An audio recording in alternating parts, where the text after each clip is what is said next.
د طالبانو تازه اعلامیه طالبانو د امریکا د خزانې وزارت د وروستۍ پریکړې څخه تود هرکلی وکړ. دوستانو که غواړئ چې پوه شئ دا راپور څه ده په ویډیو کې وګورئ. افغانستان طالبانو د امریکا د خزانې وزارت له وروستۍ پریکړې هرکلی کړی. د طالبانو حکومت مرکزي بانک د امریکا د خزانې وزارت له وروستۍ پریکړې هرکلی وکړ. هغه بانک په خپل ټویټر پاڼه لیکلي د امریکا د خزانې وزارت هغه پریکړه چې له مخې به نړیوال بانکونه افغانستان ته د بشري مرستو ترڅنګ نورې نغدي حوالې هم ترسره کولی شي یو ښه ګام دی.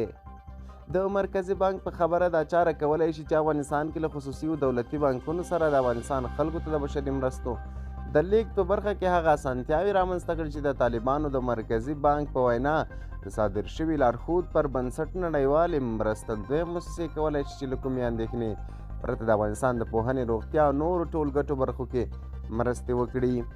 دا اقدام په داسې حال کې پورته کیږي چې په افغانستان کې د طالبانو له حاکمیت وروسته امریکا دغه هیواد شاوخوا 10 میلیارده ډالر کنګل کړه او دغه چارې تر ډیره بانکي نظام او د دواړو هیوادونو ترمنځ د پولې راکړې ورکړې چاره له خنډ سره مخ کړه.